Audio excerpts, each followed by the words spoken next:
Bonjour à tous, je suis sur le stand de LG avec l'Optimus Vue qui est en fait tout simplement le concurrent au Galaxy Note. Alors ici on a un écran de 4 tiers alors que sur le Galaxy Note c'est du 16/9. Celui-ci est également un peu plus petit avec un écran de 5 pouces. Alors au niveau de la prise en main, le Galaxy Note est souvent remis en cause, mais celui-là vu qu'il est 4 tiers, en fait la main elle ne sert pas à grand chose parce que vous voyez, je peux à part swiper, il faut forcément que ma main glisse tout le temps pour essayer d'aller prendre les différents éléments de l'écran. Donc là, si je veux remonter la barre de notification, hop, il faut que je change d'endroit, etc., etc. Donc le format est très particulier. Est-ce que ça va marcher? C'est difficile de dire. Pour ce qui est du marché, pour l'instant, ça va être la Corée du Sud uniquement parce qu'il est en LTE. Pour ce qui est d'une déclinaison GSM, on m'a dit que c'était pas impossible, mais qu'en tout cas, dans un premier temps, ce ne serait pas le cas. Ce qu'on va faire maintenant, c'est un petit tour de l'appareil. Donc sur le dessus, il y a ce petit bouton qui va permettre de faire une capture de l'écran et d'être utilisé avec le stylet. Donc là j'appuie dessus, hop, et je vais pouvoir utiliser le stylet ou alors mon doigt en fait. Donc ce stylet par ailleurs il se trouve à côté. Donc voilà, je vous le montre.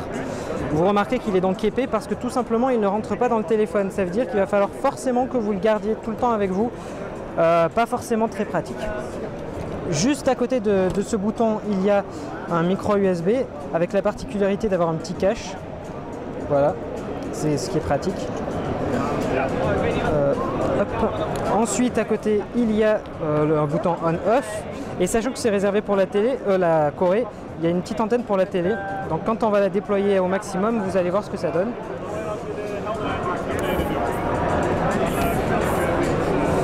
Voilà donc ce que ça donne. On a l'impression vraiment d'avoir un talkie-walkie ou d'un truc comme ça parce que c'est vraiment énorme et avec une antenne également. Donc c'est assez étrange comme concept à voir visuellement. Pourquoi pas, mais en tout cas, LG essaye quelque chose, on ne peut pas leur critiquer là-dessus. Sur le côté, vous voyez qu'il y a les touches du volume, plus et moins. Rien d'autre sur les autres faces. Il faut savoir que sur l'arrière, la batterie n'est pas amovible parce que la coque ne s'enlève pas.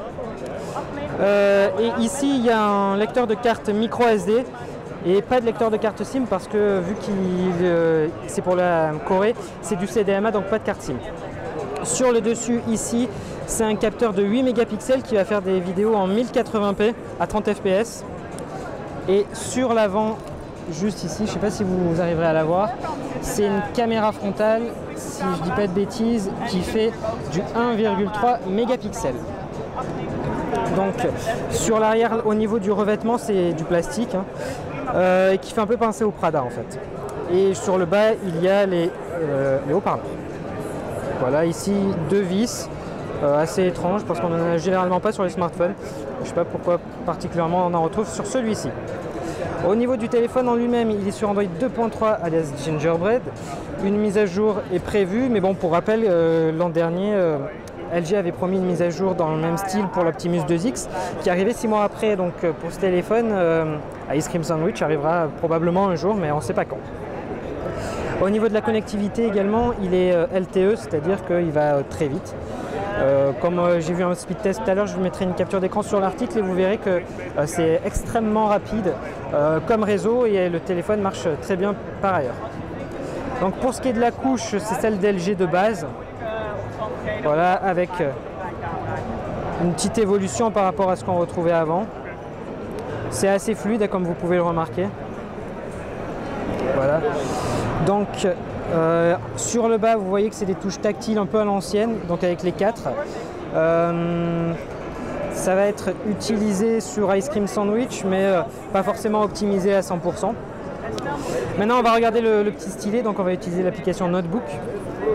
Alors, je vais créer une nouvelle note, on lui donne une couleur, blablabla. Donc, on va voir qu'il n'y a tout simplement pas de gestion de la pression, c'est-à-dire que là, si j'appuie fort,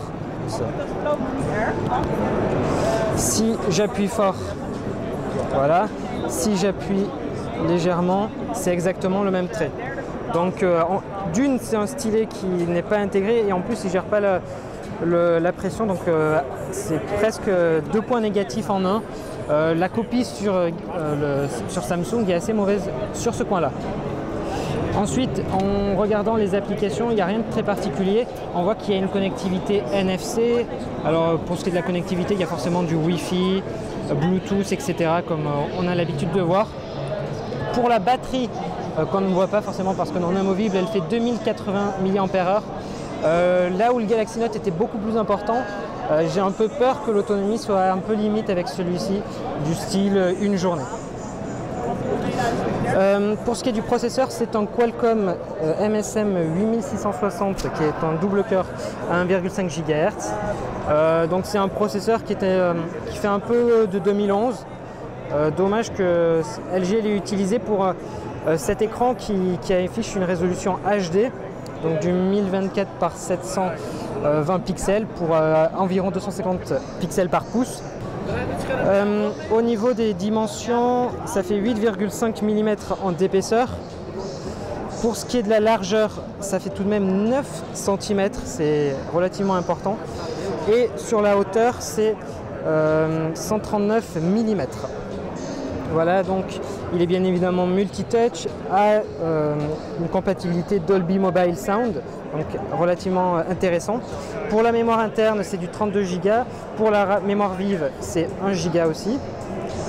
Voilà, donc ce téléphone, c'est vraiment un ovni. On disait que le Galaxy Note était un ovni, mais je pense que celui-là, il est encore plus, parce qu'il n'y a pas de stylet, la batterie est moins importante. Du moins, quand je dis qu'il n'y a pas de stylet, il n'est pas intégré. C'est encore sous Gingerbread. Voilà. C'est réservé pour l'instant au marché pour la Corée du Sud. Est-ce qu'on verra une version européenne? À voir.